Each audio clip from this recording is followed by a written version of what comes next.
नमस्कार प्रेक्षक हो, आचार्य 90 FM मध्ये मी तेजस्विनी आपलं मनपूर्वक स्वागत करते. प्रेक्षक हो, दिवाळी विशेष कार्यक्रमात आपण खास पाहुणे आमंत्रित केलेले आहेत, कारण दिवाळी ही खमंग, खुसखुशीत आणि मसालेदार होण्यासाठी आपण खास अमर खामकर यांना आमंत्रित केलेलं आहे. अमर सर नमस्कार, मनपूर्वक स्वागत तुमचं आचार्य 90 FM स्टुडिओ मध्ये आणि दिवाळीच्या खूप खूप शुभेच्छा. तुम्हाला पण खूप शुभेच्छा. गेली अनेक वर्ष आमची दिवाळी सुखकर आणि चवदार करण्याचं काम तुम्ही करत आहात आणि दिवाळीच नव्हे, आपले सगळे मराठमोळे सण आणि सगळं आपलं आयुष्यच एक खूप छान. तुमचे तीन पिढ्या कार्यरत आहेत आणि खामकर मसाले म्हणून हा ब्रँड तुम्ही एक मराठी माणसाचा, मराठी उद्योजकाचा ब्रँड तुम्ही स्थापन केलेला आहे आणि त्याबद्दल तुम्हाला खूप साऱ्या शुभेच्छा. अमर खामकर सर आणि माझ्याकडून तुम्हा सगळ्या प्रेक्षकांना दिवाळीच्या खूप खूप हार्दिक शुभेच्छा. सर्व प्रेक्षकांना दिवाळीच्या खूप खूप खूप खूप आणि मजेशीर शुभेच्छा. आताच मी म्हटलं तसं आपण सरांचा सगळा प्रवास जाणून घेणार आहोत, खामकर मसाल्याची बिहाइंड द सीन स्टोरी जाणून घेणार आहोत. तर आता तुमची तिसरी पिढी आहे, तर सुरुवात कशी झाली तेव्हापासून थोडं जाणून घ्यायला आवडेल. आम्ही 1900 म्हणजे आमचे आजोबा 1940 साली 1937 साली मुंबईत आले. खरं 1937 साली आले. अच्छा. पण आम्ही ताडदेवला काम सुरू केलं, राहत होते ताडदेवला. आपला लालबाग हा जो परिसर आहे हा मिल वर्कर्सचा परिसर होता. फार मोठ्या मिल्स, फार मोठी जनसंख्या, म्हणून आजोबांनी लालबाग हा बेस निवडला असावा त्यावेळेला. आमचं आजोबांशी बोलणं झालं नाही, वडिलांचं आणि तसं बोलणं आजोबांशी व्हायचं नाही, कारण माझे वडील 12 वर्षाचे असताना आजोबा वारले. आमचे मोठे काका होते शांताराम शेठ खामकर, त्यांनी नंतर धंदा सुरू केला मोठ्या. पण त्यांची दहशत एवढी होती की आजोबांबद्दल काही बोलणं किंवा त्यांना काही विचारणं, एवढं आपल्या त्या जॉईंट फॅमिलीतला एक मोठा करता म्हणून जसं त्याला लहान भावाची हिंमत नसते. आता आपण बोलतो, तर मी वडिलांना थेट विचारतो किंवा वडील मला थेट सांगतात, तसं त्या पिढीला ते नव्हतं. सो म्हणजे ऍज पर अवर अझम्पशन ते इथे लालबागला आले आणि लालबागला त्यांनी तो फोरसाईट करून ते लालबागला आले. ऑब्व्हियसली त्यांची फोरसाईट असणारच, कारण त्यांनी 3 दुकानं घेतली, एक करून दुसरं करून तिसरं दुकान त्या काळात पहिली. त्याच्या अगोदर ते ताडदेवला जेव्हा होते तेव्हा ताडदेवला त्यांनी एक दुकान घेतलं होतं, पण ते तेवढं चालत नव्हतं जेवढं हे दुकानं चालायला लागली. आणि मग असं करून करून ताडदेवला 2 दुकानं, आता ताडदेवला 3 दुकानं, इकडची 3 दुकानं, भुईवाड्यातली 2 दुकानं, अशी सगळी दुकानं आम्ही ती घेतली गेली. आणि मग ती त्या पद्धतीने आजोबांनी ते डेव्हलप केलं. पहिलं ते म्हणजे जे माझे आजीने आम्हाला सांगितलं होतं की आजोबा पहिले फक्त नारळ विकायचं. आमचं खोबरं होतं, आपलं जे गलबतातून खोबरं यायचं ना, तसे टोपली टोपली घेऊन मस्जिद बंद आणायचं आणि ते इथं विकायचे. आणि तसं त्यांनी सुकं खोबरं, फक्त सुकं खोबरं, नारळ नाही. नारळ आपल्या कोकणातले असताना सुद्धा त्यांना ट्रॅव्हलिंग त्यावेळेला कोकणातून इकडे यायला 12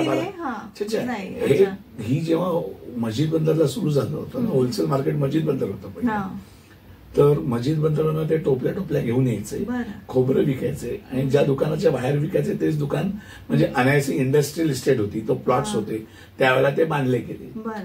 आणि ती आम्ही पहिली दुकानं आमची बांधली, म्हणजे इंडस्ट्रियल इस्टेटने आम्हाला लँड दिलेली आहे आणि त्याच्यावरती आमची दुकानं आहे. म्हणजे that's a lease for 99 years आपण जी म्हणतो, दुकानाची आमची तशी लीज असते.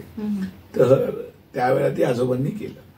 तर मग ती दुकानं घेतली, ती दुकानं डेव्हलप केली आणि आता त्याचा ब्रँड झाला आहे. आता ब्रँडिंगला जी व्हॅल्युएशन आहे ती पहिल्यापासून जर फार जास्ती अगोदर कळली असती किंवा आजोबांना किंवा म्हणजे यू विल बी सरप्राइज, 1992 पर्यंत आमच्याकडे दुकानाचा एक फोटोही नाही आहे. किती म्हणजे मी बऱ्याच जणांना विचारलं, बऱ्याच जुन्या, आता इव्हन पणशीकरला विचारलं, आणि आम्हाला जुने फोटोच नाही आहेत. म्हणजे जुनी जी लोक आहेत ना आपली, त्यांना ती फोरसाईट नव्हती किंवा त्यांना तेवढं, किंवा कॅमेराही महाग असतील, वी डोंट नो. बरोबर. काय काय गोष्टी, पुढे व्यवसाय आणि मागे घर असं पण काही नाही. आमच्याकडे तसं नव्हतं फॉर्च्युनेटली. पण दुकानाच्या आत ना पूजेची फोटो आहे, पण दुकानाचा असा बाहेरून असलेला फोटो एकही नाही आहे. So sad. म्हणजे मला तेच वाटतं की ट्रॅम्प जात होत्या, म्हणजे लालबागचा राजा एवढं मोठं प्रस्थ आमच्या दुकानासमोर आहे, म्हणजे दुकानासमोरून जातं, दुकानाच्या मागेच बसतात किंवा आमचे आजोबाच one of the 4 founders one of the founders, 100 लोकांमधले एक आमचे आजोबा पण होते. मोठा वाटा होता आमच्या आजोबांचा. पण गंमत अशी की दुकानासमोर गणपती उभा राहतो, पण गणपती बरोबर दुकानाचा एकही फोटो नाही. कारण गणपती असा उभा राहतो आणि समोरून फोटो काढला जातो, दुकानाचा संबंधच नाही. म्हणजे इव्हन एका पुस्तकात आम्ही, म्हणजे जस्ट फॉर युअर एका पुस्तकात आम्ही बघतो आमच्या दुकानाकडनं फोटो काढलेला आहे एका पूर्ण स्ट्रीटचा असा, आणि दुकानाचा फोटो नाहीये.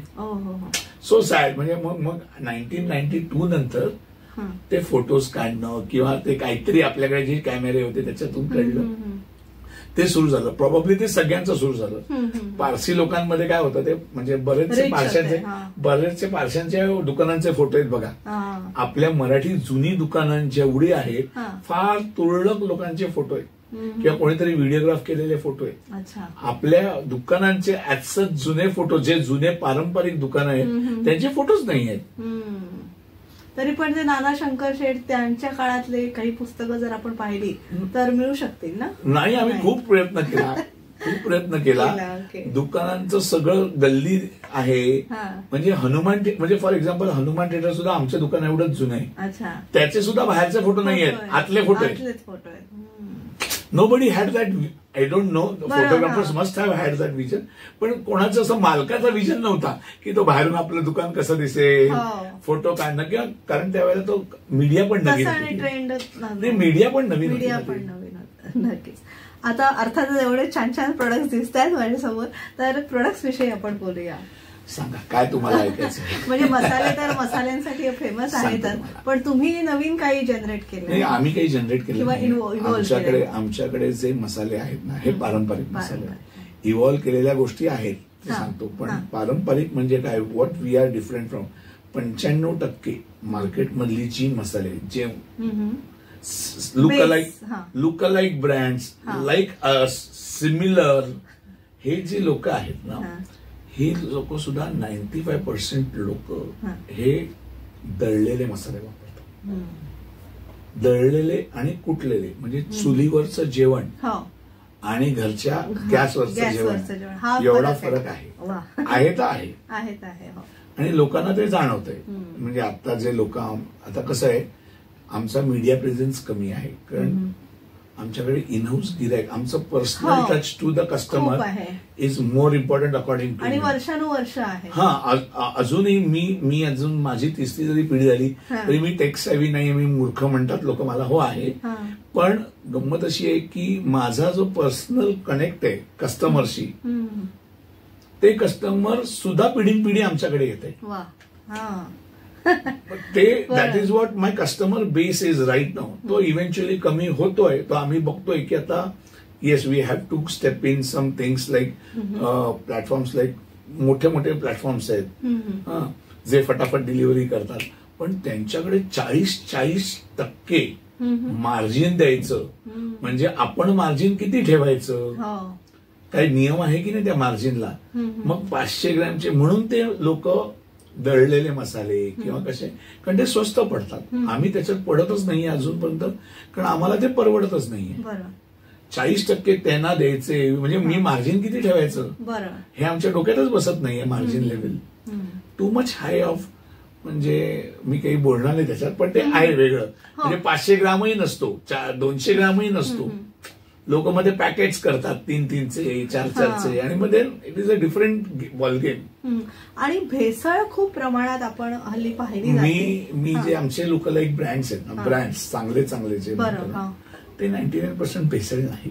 पण जे अगदीच लोअर क्लास आहेत, ते जे अगदीच वेगळ्या पद्धतीचे मसाले आहेत, म्हणजे फॉर एक्झाम्पल आम्ही XYZ मसाला एका रेटला विकतोय, जर त्याच्या अर्ध्या रेटला तोच मसाला मिळतोय म्हणजे काहीतरी नाही, भेसळ नाही, काहीतरी गडबड आहे. भेसळची व्याख्या परत वेगळी होते. म्हणजे मसाल्याच्या ऐवजी असलेली वस्तू, रंग फडक असणे, म्हणजे व्हॉटेवर, म्हणजे देठ, बिया, ही भेसळ. बरोबर. ही स्वस्त, कारण का ते अनडिटेक्टेबल असतात. अच्छा, ओके. फूडच्या कॅटेगरीमध्ये मिरचीचे देठ इक्विव्हॅलंट टू मिरचीचे देठ, म्हणजे मिरची, बिया इक्विव्हॅलंट टू मिरची, पण त्याचा भाव आणि मिरचीचा भाव याच्यात खूप फरक आहे. पण हे लोकांना समजवायच्या भानगडीत पडणार कोण? किंवा किती समजवणार, सांगितलं तर त्यांना पटत नाही, त्यांना उगीच शहाणपणा आम्ही करतोय असं वाटतं.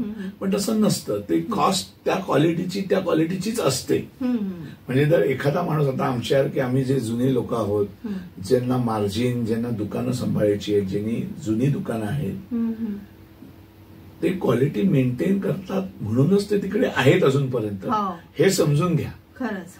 आणि मला वाटतं मसाल्यांबरोबर तुम्ही पिठं सुद्धा आता दिस इज व्हॉट वी, तुम्ही जो मगाचा प्रश्न विचारला त्याच्यातलं आता ही आमची मोदक पीठ आहे, थालीपीठाची भाजणी आहे, आमचं वड्याचं पीठ आहे. वड्याचं पीठ, मोदक पीठ तर म्हणजे आम्हाला रिटेलला एवढं लागतं की मोठे मोठे मॅन्युफॅक्चरर्स होलसेलला ते बनवत नाहीत. अच्छा. म्हणजे लोक, आता हेच सांगतो की लोक कॉन्फिडन्स आमच्यावरती लोकांचा एवढा आहे, विश्वास एवढा आहे की लोक लांबून लांबून 5-5 किलो वडापीठ, 2-2 किलो मोदक पीठ आणि त्याच्याबरोबर मालवणी मसाला, अच्छा, असं न्यायला येतात. म्हणजे असं थालीपीठ लोक लांबून लांबून मागवतात. आता मी कालच एक US ला पार्सल पाठवलंय, त्याच्यात त्यांनी 5 किलो थालीपीठ मागवलं. मी विचारलं मॅडम, 5 किलो थालीपीठ काय करायचंय? म्हणजे हो पाठवा. इकडे मित्र नाही, इकडे मित्र म्हणले माझं एक पण पॅकेट ठेवणार नाहीये ते. म्हटलं बरं आहे तुमचं. आणि आता परदेशाचं मराठी मंडळी एवढी झालेली आहे की त्यामुळे त्यांना डायरेक्ट मिळालं तर खरं. आणि तेच सांगतात, आता आम्ही ना कॅनडाला एक मोठं कन्साइनमेंट पाठवलं आणि त्याच्यात आम्ही 6 months व्हॅलिडिटी लिहिली होती. तर ते पटतच नव्हतं कोणाला. तर आपले मसाले सगळे वर्षभर टिकतात, पण आम्ही मुद्दामून 6 months व्हॅलिडिटी लिहिलेली आहे. कारण का लोकांना चांगलं फटाफट खायला पाहिजे. कमी घ्या पण चांगलं खा, ताजं ताजं. कारण आमच्याकडे ताजं बनतच ना हो, दर आठवड्याला प्रोडक्शनची बॅच आहे ना. पण मसाले म्हणजे लोणच्यासारखं, लोणचं जेवढं मुरावं तेवढं चांगलं लागतं तसं नाही. फ्रेश जेवढं असेल तेवढंच चांगलं. आमचं म्हणणं आहे की लोकांनी जे वर्षभर, आता आमच्या दुकानात जे लोक येतात ना, तर मी त्यांना समजावून सांगतो की वर्षभराचं ना, पहिलं कसं असायचं मॅडम, पहिलं नाही, पहिलं खत आहे ना, खत हे पोषक होतं. आता खताचं पण फालतूगिरी झाली की, म्हणजे ते खरं सांगायचं तर खतात सुद्धा काही काही मटेरियल टाकतात. म्हणजे फर्टिलायझर्स वेगवेगळ्या पद्धतीचे, युरिया, त्याच्यातला मी एक्सपर्ट नाही, पण जे माहिती आहे की खत सुद्धा निकृष्ट पद्धतीचं झालेलं आहे. ती क्वालिटी ऑफ खत, म्हणजे जे क्वालिटी ऑफ पीक, एवढं पीक यायला ते एवढं काही काही टाकतात, तर ते टिकणार कसं? कारण आपण पूर्वी कसं सगळं मराठी घरं नाही, पण सगळी 2-2 वर्ष ठेवायचे मसाले, वर्षाची वेगळी. आता 6 महिने झाले तर कलर चेंज होतो, हे चेंज होतं. पण हे आपण लोकांना समजवेपर्यंत लोकांची अजून, पण नवीन पिढी तेवढं करतच नाही. अर्धा किलो विषय संपला. बरोबर. पण ही जी जुनी पिढी आहे ना, ती आता एक संपत आली आहे. वाईट वाटतं आपल्याला की आमच्याकडे मसाले बनवणारे जे आहेत, आता नवीन पिढी पण येते, कारण त्यांना ते कळलंय की बॉस नाही, ह्याची जे बनवतात ना कडे, तर त्याच्यात सुद्धा खूप वेगवेगळे लोक आहेत. आता मी एका मोठ्या दुबईच्या एक्झिबिशनला गेलो होतो, तर तिथे बघितलं की एवढा हलका माल एक्सपोर्ट होतोय, एवढा हलका माल बाहेरगावी जातोय. कारण मग मी त्याचा अभ्यास केला की कसं काय खातात, का खाणार. तर तो एक मारवाडी भेटला तिकडे, सेठ घर पे खाना कौन बनाता है, कितना लोग को खाना बनाने को आता है, तुम्हारे और मेरे मम्मी जैसा कोई खाना बनाता है क्या? वो उनको मिर्ची पाउडर, हाँ मिर्ची पाउडर डाला 1 चम्मच, हल्दी पाउडर, उनको क्या मालूम है उसके अंदर क्या है. टेस्टी जो खाना खाया है, आज तुम्हारे घर से हल्दी पाउडर लेके जाएगा कोई, तुम्हारे घर से, मैं तो मैन्युफैक्चर तो एक्सपोर्टर मला सांगतोय, तुम्हारे यहाँ से कोई मिर्ची पाउडर लेके जाएगा और घर पे वो टेस्ट के बाद ये टेस्ट खाएगा तो उसको समझेगा. लेकिन वो जिंदगी भर अगर मार्केट का ही खा रहा है तो उसको क्या समझने वाला है. That is the sad story which is going to go ahead. आणि तशीच चालली. आता आपल्या इकडे सुद्धा हे अमेझॉनवरनं वगैरे म्हणजे मोठ्या मोठ्या कंपन्यांकडनं हे लोक मागवतात. मोठ्या मोठ्या सगळ्या गोष्टी आहेत, स्वस्त आहे, मध्ये ऑफर्स असतात, ते काय असतात, तर त्यांना ते कळतच नाही की बॉस 100 रुपयाची वस्तू ना कोणी कुठलाही व्यापारी जर पडतळे तर 20 रुपयाला देणार नाहीये. 180 रुपयेच घेणार आहे तुमच्याकडनं, की 140च रुपये घेणार आहे. कसंही कर मग तू, किंवा मग ते हलका माल हलक्या प्रतीचा माल असणार. बस हे आता समजवायला सांगायला त्याला खूप आपल्याला वर्ष जातील. किंवा खाद्य पदार्थ जे बनवतात ना त्यांना ते कळतं. नाही बायकाच्या घरी रोज जेवण बनवतात ना त्यांना ते खूप कळतं. खूप खूप कळतं. म्हणजे आता आमच्याकडे येणारं सुदैवाने जे क्राऊड आहे ते सगळं घरी बनवणारं क्राऊड आहे. मग ते जे क्राऊड आहे ना ते दे डोंट कॉम्प्रोमाइज. चांगलं पाहिजे, 100 रुपये जास्त की आपण माल चांगला पाहिजे, ऑथेंटिसिटी बघतात, चांगली क्वालिटी पाहिजे बस. नक्कीच. दिवाळी विशेष भागात आपण खास अमर खामकर सर यांना आमंत्रित केलेलं आहे. एक छोटीशी विश्रांती घेऊया आणि पुन्हा भेटूया. तुम्ही पाहत राहा आचार्य 90 FM ऑन रेडिओ.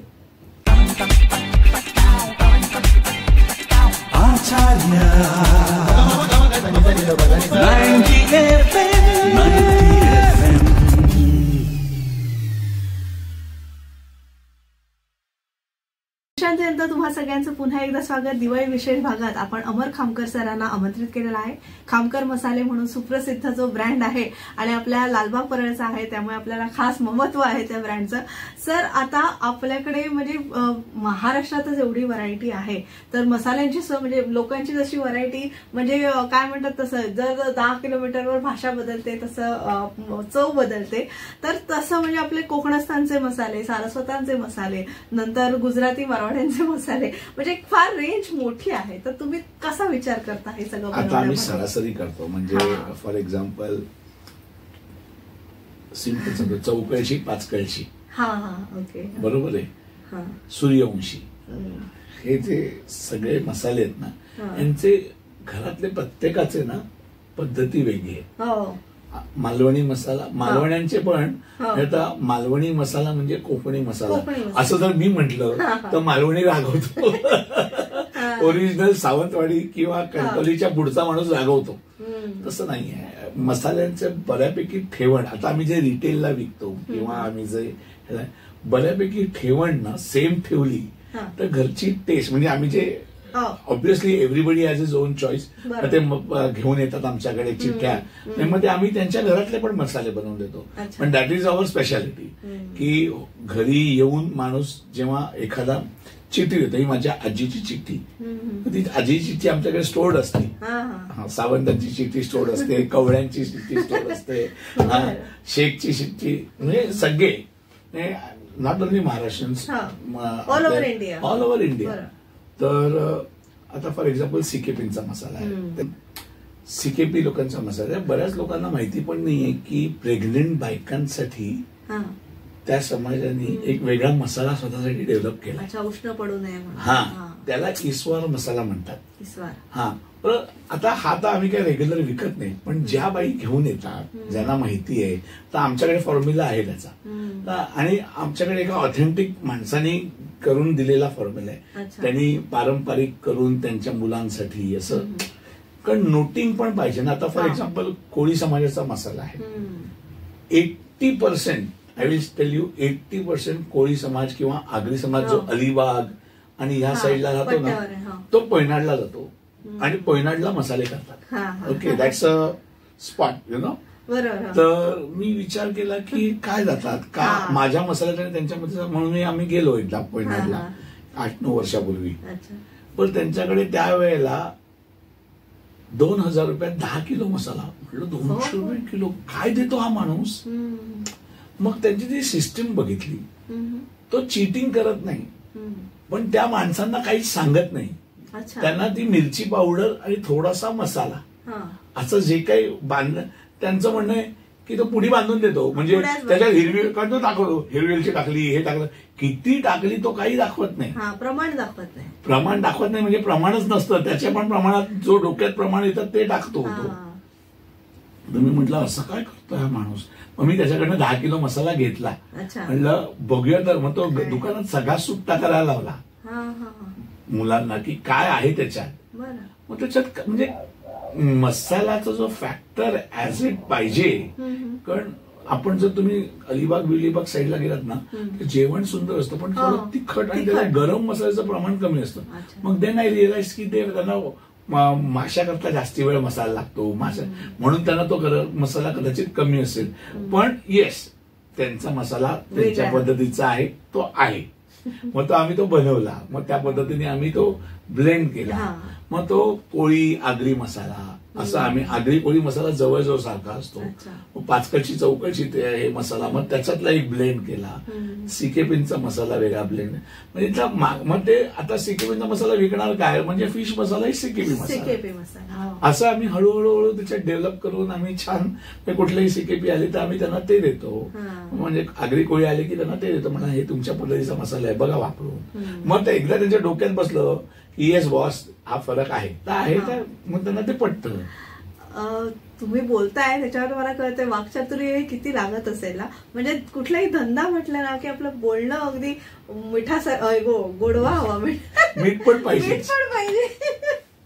खरंच म्हणजे गोडवा असल्याशिवाय समोरचा माणूस थांबत नाही. तुम्ही 2 मिनिटं जर गिऱ्हाईकाशी बोलला नाही तर गिऱ्हाईकाला अपमान वाटतो किंवा अपमान वाटणारच.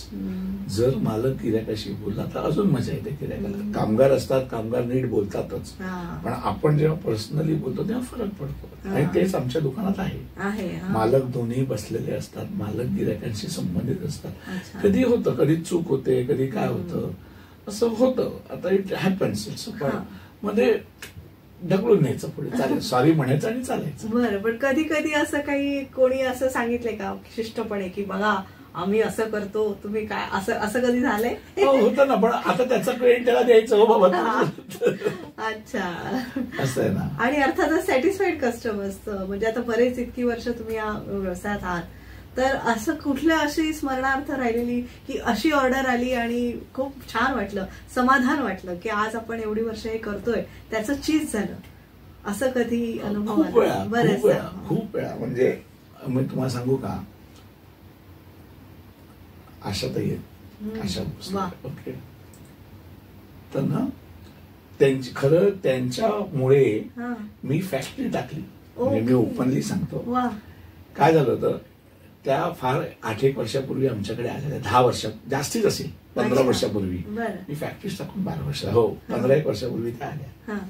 आणि तेव्हा ना आमच्याकडे स्वतःच कांडप मशीन नव्हतं. चक्क्या होत्या काकांच्या आमच्या, पण आमच्याकडे स्वतःच असं कोणाकडे कांडप मशीन नव्हतं. तर आणि डंकावरच आम्ही बनवून द्यायचो. आमच्या पाठी आहेत ते बनवायचे, पण त्यांची एक आजही सवय की ते मीठ टाकतात. ओके, तर मी त्याला पर्सनली सांगितलं होतं, बाबा खूप इम्पॉर्टंट माणूस आहे, हा प्लीज मीठ टाकू नकोस. बरं, त्याची चूक नाही, शेतनी त्याला सांगितलं असेल. आणि कामगारांनी सायकोलॉजिकल असतं ना, थोडासा शेवटचा दळ आणि हात बसलेला असतो नाही, आणि कसं असतं दळ जास्ती झाला तर दळ कमी करायचा, हे सायकोलॉजी असते. त्यांनी ते मीठ टाकलं आणि अशा त्यांनी जेव्हा मसाला चेक केला तेव्हा वरती मीठ लागलं. तर वरतीच असतो तर ते काय तो मिक्स करत नाही, ते लागलं मीठ आहे याच्यात. मला एवढं दुःख झालं ना की म्हटलं यार आपण, आणि मी त्यांना सांगितलं खरं आणि दैवत आपलं म्हणजे एवढी मोठी व्यक्ती आणि आपल्याकडनं ही चूक झाली आहे. अमर खामकर हे चुकीचं आहे. म्हटलं हो चुकीचं आहे मला, अगदी चुकीचं आहे. तर मग मी सगळी मिरची पावडर ठेवली, सॉरी बोलत त्याला, दुसरी बनवून नाही दिली, पण बूंद से गई पण काय त्या निमित्तानं आशाताई. मग माझ्या डोक्यात आलं की जर एवढे इम्पॉर्टंट कस्टमर्स आपल्याकडे आहेत, एवढे छान लोक आपल्यावर विश्वास ठेवून येत आहेत, तर आपण हे चूक केलेली आहे आणि आपल्याकडनं झालेली आहे. आपली स्वतःच पाहिजे म्हणजे थोडं असेल, वर्कशॉप सारखं आहे आमचं, आजही आमचं आहे ते, कारण आमच्याकडे काय क्वालिटी बनते, आमच्याकडे क्वांटिटी बनत नाही. तर स्वतःच करणं एवढं भाग. बरं, मुंबईत त्याचे लायसन्स मिळत नाहीत, जे करतायत ते सगळे बोगस लायसन्सेस आहेत. मग ते जिकडे लायसन्स मिळू शकतो, ऐरोलीला त्यावेळेला चक्की आणि डंकचे लायसन्स होते. चक्की प्रत्येक सेक्शन मध्ये चक्की, ती शोधून काढली, त्याला 3 वर्ष गेले, मग ते बेस बनवला, सगळं रेडी झालं.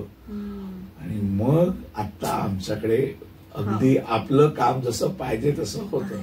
त्यामुळे कस्टमर सॅटिस्फॅक्शन वाढलं आणि थँक्स टू अशातही माझी फॅक्टरी झाली. तर खामकर मसाले आपल्याला ब्रँड दिसतो, पण ब्रँड मागे एवढी मेहनत, खूप कष्ट, प्रामाणिकपणा, सचोटी, हे सगळे गुण आहेत. जे सचोटीशिवाय मी तर सगळ्यांना सांगतो. तर मला खूप जण बोलवतात, सांगतात की काय आहे, काय करायचंय, तुम्ही काय उपदेश द्याल. नवीन नवीन धंदे करतात लोक, नवीन नवीन सुरू होतं. म्हटलं पार्ट टाइमनी धंदा होत नाही, धंदा फुल टाइमच पाहिजे, तरच तुम्ही धंदा म्हणून धंदा करू शकाल. तुम्ही म्हणाल मी नोकरी करतो आणि ट्रायलला ठीक आहे, थोडे दिवस, अगदीच 1 महिना 2 महिने, तुला एकदा कळलं की बॉस मला हे जमतंय किंवा काय होतंय, नॅक कळायला सुद्धा खूप वेळ लागते. आणि तुम्ही नॅक कळायला, मी सांगतो, नेहमी सांगतो, नॅक कळायला तुम्ही त्याच्यात उतरल्याशिवाय, म्हणजे पाण्यात उतरल्याशिवाय पोहता येत नाही. तर अर्धवट काही करू नका आणि खूप अभ्यास करा. जर काही कोणाला करायचं असेल तर लोक म्हणतात नाही इझी आहे, इझी आहे. काही इझी नाही आहे. फक्त एवढंच आहे की माझ्यासाठी, म्हणजे for me if you ask, की एवढं सगळं तुमचं हे आहे तर तुम्ही कसं. पण ते तुम्ही वाढवलं घरचं असताना सुद्धा. आमची तर टॅगलाईन, मी 5-6 वर्षापूर्वी जेव्हा आम्ही ही टॅगलाईन लिहिली तेव्हा कोविड नंतर आम्ही बसलो होतो. तुमचं काय मिळालं, तुमचं सगळं आजोबांचं आयतं आहे. तर मग मी लगेच म्हटलं बरोबर आहे, म्हणून आमची टॅगलाईन आहे आजोबांनी उभारलं, आम्ही ते जोपासलं.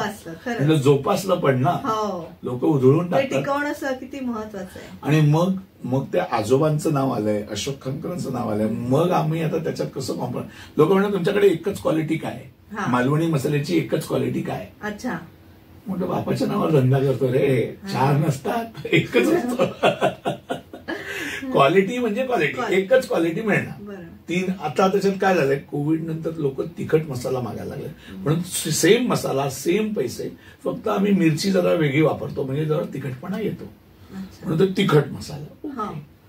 आपण आता मगाशी कामगारांबद्दल बोललो की कामगार सुद्धा तुम्ही राखलेत, म्हणजे जसे कस्टमर्स राखलेले आहेत तसे कामगारांनाही राखणं फार गरजेचं आहे. 25-25 वर्ष झाली, 30-30 वर्ष झाली ती माणसं, पण त्यांनाही आपल्याला आता सगळं कळलेलं आहे. त्या फॅमिली, म्हणजे वडिलांना स्कूटरवरनं घेऊन येऊ, म्हणजे आता वडील काय करतात, 7, आणि मी सगळ्यांना पण सांगतो, आता माझ्या वडिलांचा अनुभव मी सांगतो, ही 78, 79. प्लीज तुमच्या वयस्कर लोकांना काम करू नका म्हणून सांगू नका, काम करा. ते 80 वर्षाचे 79 कम्प्लीट झाले आणि ते रोज दुकानात येतात आणि रोज घरी आरामशीर जातात. ही एन्जॉईंग हिज शॉप, पण त्यांनी ते आयुष्यभर केलंय. रोज बसतात लोक, रोज त्यांना भेटायला येतात, त्यांचे मित्रमंडळी येतात. So he is busy and he is fit because he is busy. सगळ्यांना येऊन दे, त्यांच्या जुने संस्थानात येऊन बसून दे. ते संस्थान आहे ना त्यांचं, किती काय झालं तरी, छोटं असलं तरी त्यांचं ते देऊळ आहे. तर ते त्यांना सगळ्यांना सांगतो की बाबा आई वगैरे जर काम करत असतील करून दे, काही त्यांना वेगळं ठेवू नका.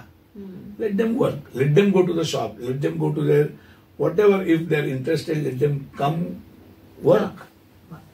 परत एक छोटीशी विश्रांती घेऊया आणि आमच्या ह्या रंगलेल्या खुमासदार गप्पा अशा सुरू ठेवूया अमर खामकर सरांसोबत. तुम्ही पाहत राहा आचार्य 90 FM on radio.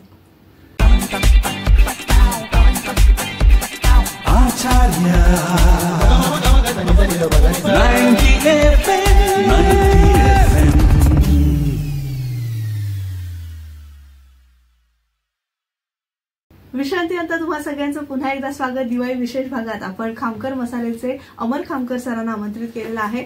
Amar sir, आता अर्थातच आपण पारंपरिक मसाल्यांबद्दल भरभरून बोललो. वेगवेगळ्या सगळ्या समाजांच्या लोकांना काय प्रकारचे मसाले लागतात ते तुमच्याकडे अवेलेबल आहेत, त्याविषयी सगळ्यांना माहिती तर आहेच, पण आपण डिटेलिंग त्याचं केलं.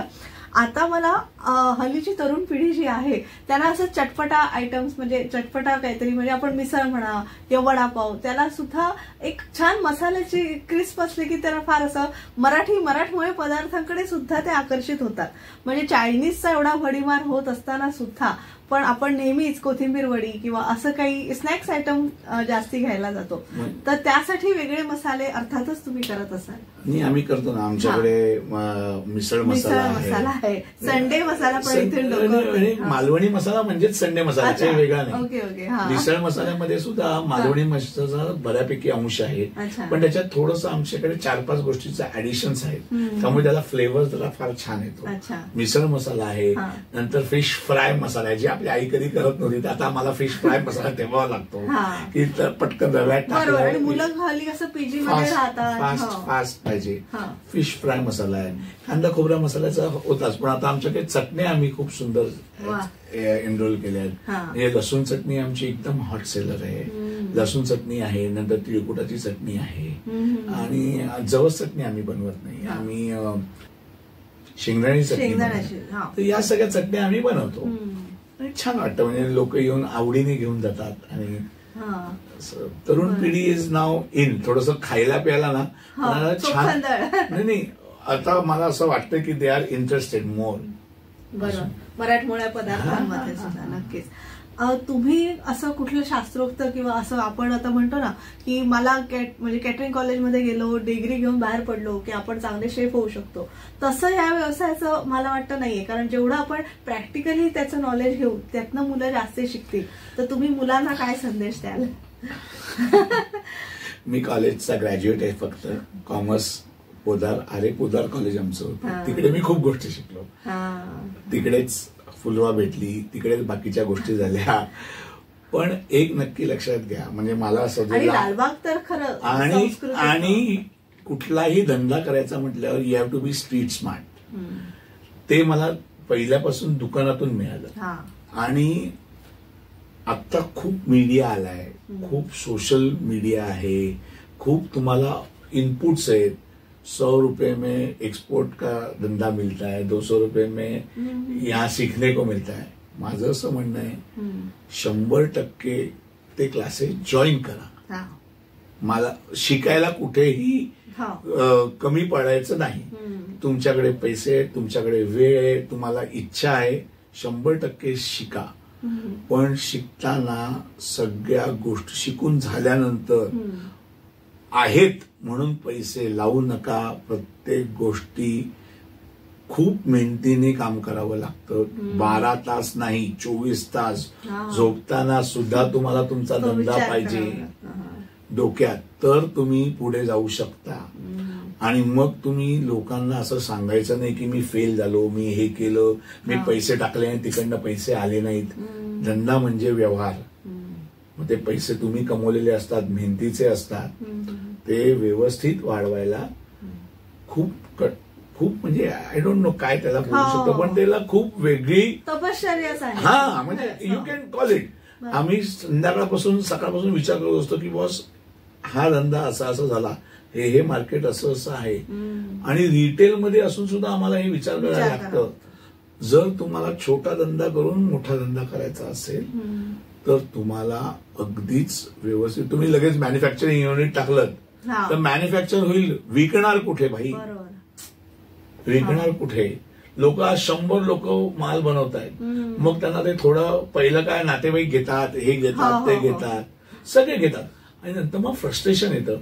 कारण महिन्याला 3 लाखाचा धंदा झाला, 3 लाखाच्या धंद्याने दिवसाला मिळाले किती, महिन्याला मिळाले किती, 30,000 सगळा खर्च जाऊन. ह्याच्यापेक्षा तर मी नोकरीत बरा होतो. ह्या सगळ्या गोष्टीचं मॅन्युप्युलेशन आहे ना. जेव्हा तुम्ही बसताय त्याच्या अगोदर प्लीज खूप फॅक्टशीट्स बनवा, खूप गोष्टी करा, आणि मगच तुम्ही तुमचं व्यवस्थित मार्गदर्शन स्वतःचं जे तुम्ही शिकून आलाय ते इम्प्लाय करून मग करा. तो म्हणतोय म्हणून, ते म्हणतायत म्हणून प्लीज करू नका. असं म्हणजे अगदी सगळ्या तरुण पिढींना सांगेन. हल्ली कसं असतं, युट्यूब बघितला, इंस्टाग्रामवरची लिंक बघितली की त्या दुकानात गर्दी असते. मग ते डोक्याला ताप होतो त्यांच्या नंतर की काय फालतूगिरी आहे काय, म्हणजे तिकडे गेल्यानंतर कळतं.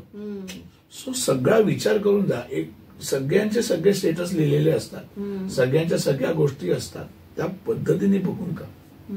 तुम्हाला सुद्धा घरचं असताना सुद्धा एवढी मेहनत, म्हणजे ते ब्रँड टिकवणं सुद्धा एक खूप मेहनत आहे. हो, असं थोडी असतं की आलं मिळालं घेतलं असं नाही.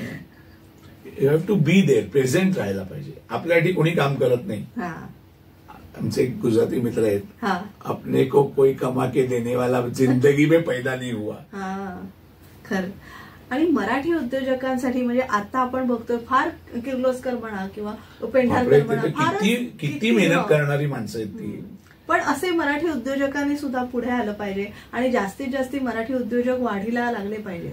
याबद्दल तुमचं काय मत? तेच परत तेच सांगते की धंदा करायला ना आणि शिकवायला सगळे तयार आहेत.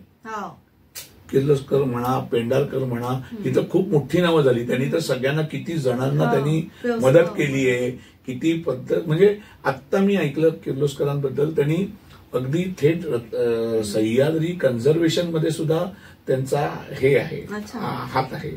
तर आणि दे आर डुईंग इट. तर ते आपल्या मराठी माणसासाठी किंवा महाराष्ट्रासाठी खूप काम करतायत. किंवा आम्ही छोट्या प्रमाणात करतो, ते खूप मोठ्या प्रमाणात करतात. पण ह्यांची नावं आणि हे लोक जेव्हा सांगतात, ही लोक त्यांना ऐकायला पाहिजे आणि आत्मसात करून तुम्हाला त्याच्यातून काय मिळालं. तुमची म्हणजे मी किर्लोस्कर लगेच होऊ शकत नाही. हो, एका रात्रीच होऊ शकत नाही किंवा एका रात्रीने त्यांना तिसरी पिढी आहे आज त्यांची. Kirloskar is not the first reason नाव, दे हॅव एक्सपॅन्डेड. खामकर माझी आत्ता तुम्ही मला बोलवलंय, माझी तिसरी पिढी आहे. हो, पहिल्या पिढ्यांनी असं काही बघितलंच नाहीये. सो माझी ही जी पिढी आहे त्यांना आम्ही तेच सगळ्यांना सांगतो, तेव्हा पेरलंय ते आज उगवलंय. येस, मी हेच म्हणजे तुम्ही पेरायचंय. जेव्हा तुम्ही धंदा सुरू करता तेव्हा तुम्ही पेरायचंय. तुमचं सेकंड जनरेशन खाणार आहे हा विचार करून करा. मेही करेगा मेही खाएगा ऐसा नाही होत आहे. नक्कीच.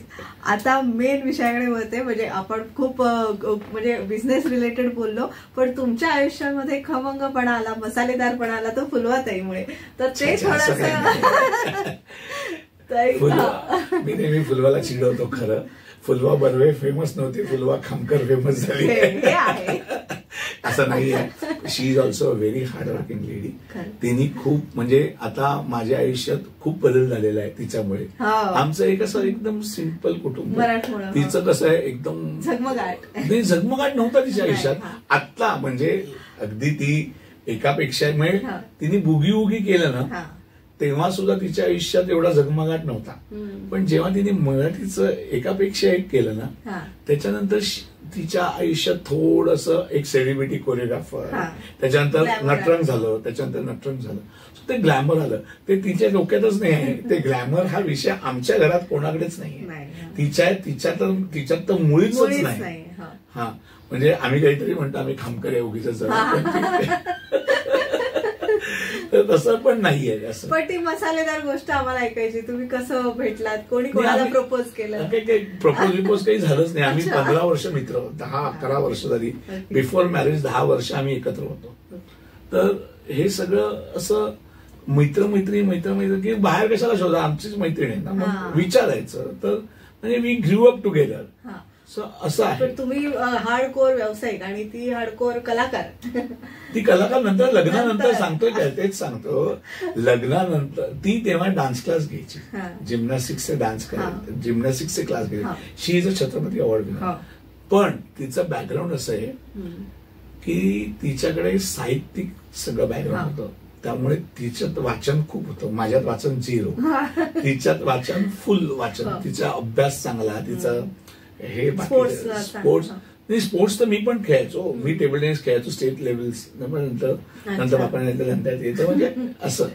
पण तिचं कसं होतं की ती born and brought up in a literate म्हणजे आमची काय अनाडी फॅमिली नव्हती, पण लिटरेट म्हणजे लिटरेचर रिलेटेड. हा, ते कम्प्लिटली लिटरेचरच्या गोष्टी तिच्या सगळ्या. तिचे वडील मोठे साहित्यिक होते. आजोबा शाहीर अमर शेख म्हणजे खूप मोठा माणूस, म्हणजे खूप मोठं नाव. तर ह्या सगळ्या गोष्टीत ना तिचं पाया एकदम मजबूत होता, त्या अभ्यासाबद्दलचा किंवा लिटरेचर बद्दलचा किंवा आर्ट बद्दलचा. आमचा आर्टशी तसा काही संबंध नाही. देखणे का बस हो क्या फिनिश. तिचं शी इज टू ऑब्झर्व.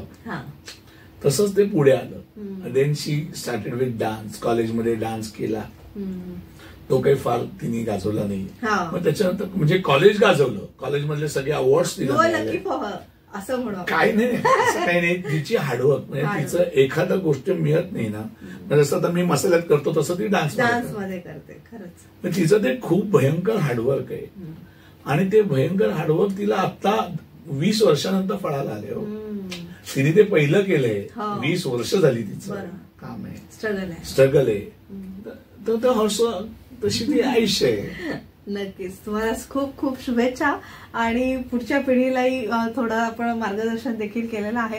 तुमचे काही फ्युचर प्लॅन्स आहेत, अजून काही वेगवेगळं व्हरायटी द्यायचं किंवा काही करायचं? नाही, व्हरायटी आम्ही रोज अभ्यास करतोच आहोत, वेगवेगळ्या गोष्टींचा अपग्रेड, स्वतःचेच मसाले अपग्रेड करणं हा आमच्या पहिल्या डोक्यात चालू आहे की अजून काय त्याच्यात करता येईल, अजून काही लोकांना दे. आता लोकांना रेडी टू कुक लागतंय, पण रेडी टू कुक माझ्या डोक्यात बसत नाही. कारण आपल्याकडे जर सगळं Indian, I am looking as a Indian market, तर इंडियामध्ये सगळ्या गोष्टी फ्रेश आहेत.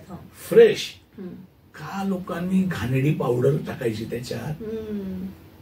जर आपले मसाले ताजे आहेत, गरम मसाले सगळे रेडी आम्ही तुम्हाला फ्रेश चांगले देतोय, तर कांदा आणि लसूण तर ताजी मिळते, त्याची चव तुम्ही पावडरच्या किंवा डिहायड्रेटेड मध्ये येतच नाही. डिहायड्रेटेड पावडर्स मध्ये ती येतच नाही. त्यामुळे लोक करतायत आणि आम्ही त्याच्यात प्रयत्न करतो. आता मुलं बाहेरगावी जातात, त्यांना बिचाऱ्यांना काही पर्याय नाही, मग त्यांच्यासाठी आम्ही करून देतोय. तर आमच्याकडे एक पद्धत आहे की आमच्या मित्रमंडळीचे जे मुलं जातात त्यांना फोन करतात, आम्हाला 1 वर्षासाठी जातो, त्याला काय देतोस, मग त्यांच्यासाठी मी रेडीमिक्स बनवून देतो. पण ऍज सच आम्ही अजून ते मार्केटमध्ये आणलं नाही. किंवा आमचं असं म्हणणं आहे की ते माझं असं वैयक्तिक म्हणणं आहे की आय डोंट नो, त्यांचं आमच्यासारखं मार्केट नाही. कारण आम्ही रिटेलर आहोत, आमचं रिटेलचं दुकान आहे. कारण ज्या क्वालिटीत आम्ही जातो त्या प्रीमियम क्वालिटीचं समोर बाजार खूप कमी आहे, रिटेललाच आहे असं आमचं म्हणणं. स्वतःचं काम स्वतःकडे करा, स्वतःचे पैसे कमवा, विषय संपतो. कारण बाहेरच्या ह्याच्यात आमचे पैसे देणारा माणूस नाहीये. मग त्यांना मार्जिन हवं असतं, मग त्यांना कट हवा असतो, ते 30 to 50% जातं आणि ते मग प्राइस खूप वाढते. म्हणजे आज आम्ही वडापीठ 120 रुपये किलो विकतोय, जी लोक 120 रुपये अर्धा किलो विकतात. सेम क्वालिटी आहे. म्हणजे आज दुकानात जर तुम्ही आलात तर ती क्वालिटी कंपॅरिझन मध्ये म्हणजे मग लोक म्हणतील प्रीमियम आहे. तर मग प्रीमियम मध्ये काय आहे? 120 रुपये इज प्रीमियम. कारण त्याच्यात गव्हाचं पीठ, तांदळाचं पीठ ह्याच्याशिवाय 120 रुपयाच्या वस्तू अजून फार कमी आहेत. चालेल, खूप छान. आमची दिवाळी खूप सुंदर साजरी झाली तुमच्या येण्यामुळे. दिवाळीच्या तुम्हाला पुन्हा शुभेच्छा आणि आमच्या प्रेक्षकांनाही शुभेच्छा. आणि लालबागच्या राजाच्या चरणी प्रार्थना करते असा उत्तर व्यवसाय वृद्धिंगत होते. तुमच्या पाठीशी लालबागचा राजा आहे, पाठी आहे, म्हणजे आम्हीच लालबागच्या राजाचे चरणी जातो. खूप छान. तर प्रेक्षक हो, आमची ही मसालेदार मुलाखत तुम्हाला नक्कीच आवडली असेल अशी आशा व्यक्त करते. आणि दिवाळी विशेष कार्यक्रमात मी तेजस्विनी आपला निरोप घेते. धन्यवाद.